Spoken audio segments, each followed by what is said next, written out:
Hey Bears fans, before we get into our mailbag today, speaking of live Q&As, I want you guys to go download the HiHo app with that link below, chatsports.com/BearsHiHo. What is the HiHo app? Basically, it's a video question and answer app, and Bears Now, we are now on that app when you go to that link and download it on your iPhone. iPhone users only, not on Android as of now. Hopefully that will change. You can send in a video question to me, and your face and voice can actually be featured on one of our shows, not just your name and your written question on your computer. So go to chatsports.com/BearsHiHo. We'll tell you more about this app later on in the show. We'll start our mailbag with Pump YT. Appreciate the super. Should the Bears sign Steven Nelson? Yes. I would have liked Chicago to sign Bashaud Breeland, especially for only $4 million. He ended up landing with the Minnesota Vikings. But absolutely, I like Steven Nelson. I think he could be a solid outside corner opposite of Jalen Johnson. Michael Lane, in your opinion, Harrison, if the Bears were to start Fields in Week 1, Rodgers isn't in Green Bay and the defense is as good as 2018, do we have a shot at the Super Bowl this year? That feels ambitious, Michael. If Fields is the truth, let's say he's a top 12 quarterback as a rookie. Top 12 in the NFL. That's pretty high praise if he pulled that off. And the defense is as good as 2018, and Rodgers is out of the NFC North, yeah, you've got a chance if all of that happens. A lot of moving parts, though, Michael. But, hey, that doesn't mean it couldn't happen. I just think a lot would have to go right for that to be a case during Fields' rookie season. Cameras were on, #Bears. Bit of a hot take. James Daniels will have the biggest breakout year for the Bears. You can argue he already broke out, but I can see James Daniels going into the top 10 as a left guard. First of all, I'll be curious if he plays left or right. I actually have him at right guard. Not that it matters too much. I have Whitehair at left. I'm with you, though. I like Daniels. He's a really good run blocker. He really mashes in the run game, which is what Chicago likes to do. I think you kind of answered the question yourself. I think he already broke out a little bit, but I think that's a name to watch this year, and he needs to have a big year because he's a free agent in 2022. He wants to come back to Chicago and needs to play well this season. Time for Fields, 69. #Bears. Should the Bears sign Richard Sherman after missing out on Bashaud Breeland? So we got a Sherman question. We got a Steven Nelson question.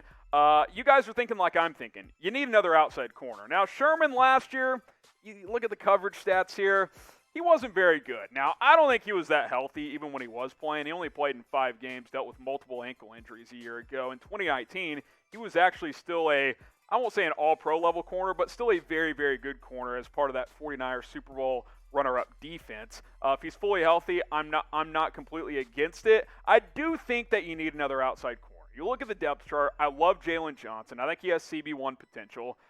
Nickel, I think you can get by with the combination of Shelley, Vildor, Thomas Graham Jr. Ideally, one of those guys emerges, and he's your nickel back. Desmond Trufant, though, don't trust him. Simple as that. So, yeah, I would like to sign another outside corner. Sure, Richard Sherman, why not? Should the Bears sign the veteran, Richard Sherman? Type Y for yes, type N for no. I'm down.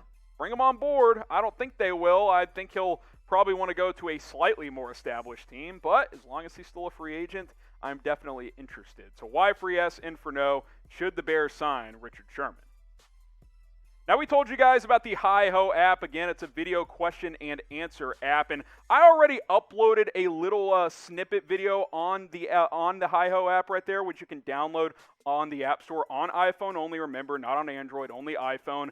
And I want you to reply to that post with any Bears question you have. We love these Q&As we do as part of our live shows, but I don't get to actually see you guys' faces, hear you guys talk. With HiHo, you can do that. This is your opportunity. So download the app today, chatsports.com/BearsHiHo. It's in the live chat, it's in the comments, it's in the description.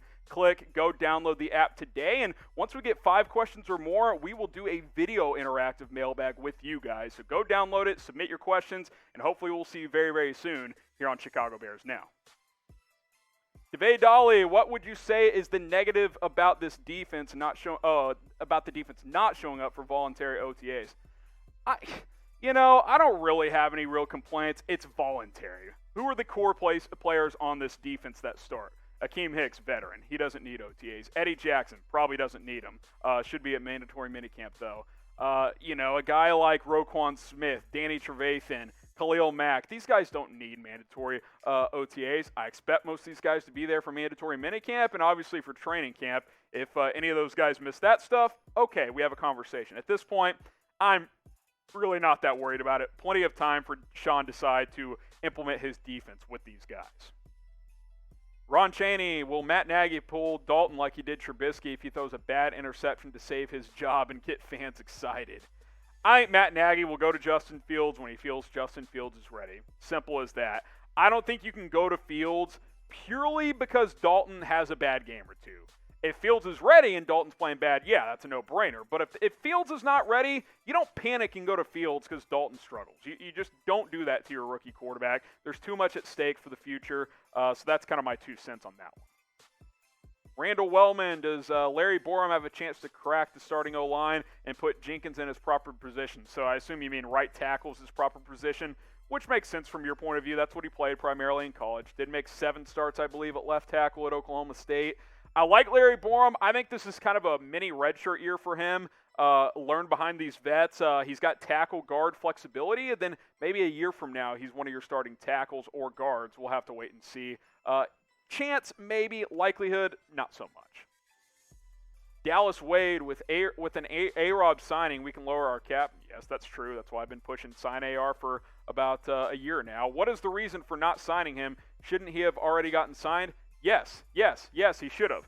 I think the Bears tagged him for a couple reasons. Number one, they didn't know what they had at quarterback coming into this year. They're like, oh gosh, we have Andy Dalton and Nick Foles. Do we want to commit $100 million to Allen Robinson? I don't really know. Number two, they felt like their cap was tricky, and before committing long-term, they just didn't want to do it. But now that you have Justin Fields for the future, sign AR. It's a no-brainer, Dallas. Pop YT, Bears should sign Morgan Moses. Yep. Appreciate the super. Yeah, I mean, absolutely. Go sign him. I don't think there's any arguments coming from me on that one. Lucas Prang, what are your realistic expectations for Fields in year one, assuming he starts within the first 5 weeks? Let's just say he takes over week 4 against Detroit or week 5 against the Raiders. I think that's kind of the range to look out for. I expect a lot of highs and probably some lows as well. I think he'll flash brilliance. I think he'll have a couple of clunkers. That's what rookies typically do, especially high-level ones. He'll show off his arm strength. He'll show off his mobility. He'll make some big-time throws that'll get you excited for the future and the present. I think he's capable of maybe rallying this team to the playoffs, and he'll probably also have a couple of games where he throws a couple of picks. That's just how things go in the National Football League.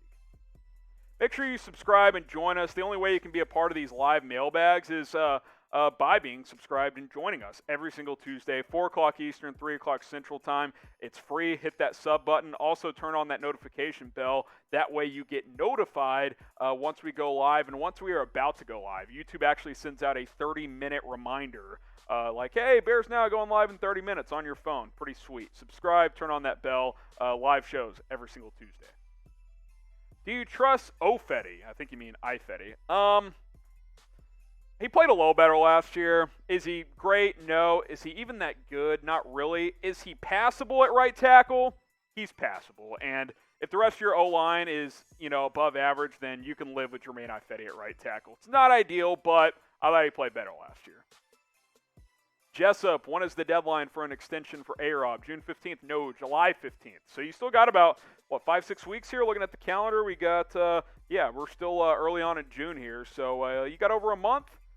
Clock's ticking, but it's not ticking too fast. Keep an eye on mandatory minicamp next week.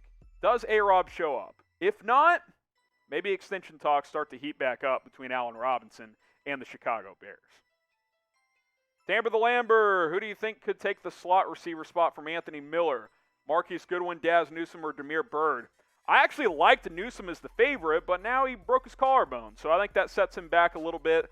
Goodwin's played some slot, but he's actually played more outside in his career. Damiere Byrd's actually played more outside as well. I think he can play slot. Honestly, I think Miller's the favorite right now. I know he's been frustrating at times, but I think it's his job to lose as we head into minicamp and then ultimately training camp. Risser Gaming, I saw Bryce Callahan was a potential cut for the Broncos. If so, I think we must sign him. Must feels like a strong word. Bring him in, work him out, sign him. Sure, Must is a strong word for really anybody at this point in free agency for any NFL team. Edward Guzman, the Bears should start Andy Dalton because Stafford is still new to the Rams playbook. Playbook. I think you meant that in one word. I don't know what Andy Dalton starting has to do with Matt Stafford being new to, or being still learning the Rams playbook, but sure, I think the reason he probably should start is the Rams have a really good defense. It's prime time. He's a veteran that's played in this league, albeit not that well in primetime games. You probably don't want to throw Fields into the fire in that type of environment if you don't have to. Bears fans, who's your favorite coach in the history of the Chicago Bears? Is it Lovie Smith? Is it Mike Ditka? Who is it? Let me know. Favorite coach in Chicago Bears history? It ain't John Fox, that's all I know, or Mark Trestman. Who is your favorite coach in the history of the Chicago Bears? A couple more on this mailbag here. Eric Shun, what will happen with Morgan Moses? He'll sign with the team. I mean, he's playing this year. It's just a matter of who with. I hope he signs in Chicago. That'd be outstanding. They had a visit. Apparently it went well. No deal as of now. I did read somewhere that he wants about $8 million in free agency. That might be rich for most teams at this point. Can you get him for $6 million? If so, let's do it. Brandon Waiters, who do you think will be the Bears' third receiver? I just mentioned Anthony Miller. I think he's your favorite right now in the slot, but the good news is there's a lot of competition and a lot of depth. Daz Newsome, once he's back and healthy, he'll push him. I like Marquise Goodwin as kind of a speedster guy. Damiere Byrd played well last year for the Patriots. Does Riley Ridley or Javon Wims show anything this year? Maybe. They go about 7-8 deep with guys that'll compete, which will be kind of the 3 or 4 guys that really stand out. That we got to wait and see. Kevin Ruiz with the super chat. Appreciate the $5. Who do you think will catch the first touchdown when Justin is the quarterback? Oh, that's a good question. How about Darnell Mooney on about a 55-yard post? I'm just visioning it now. I'm still sick of Trubisky and Foles missing him time and time again, or not even noticing he was open downfield. Fields can make that throw. I'm thinking it's a deep play action, 5-7 step drop, just drops a dime in the bucket to Darnell Mooney for a 50-plus yard touchdown. Who's with me? Come on, let's make it happen. Get these two young guys linking up early and often.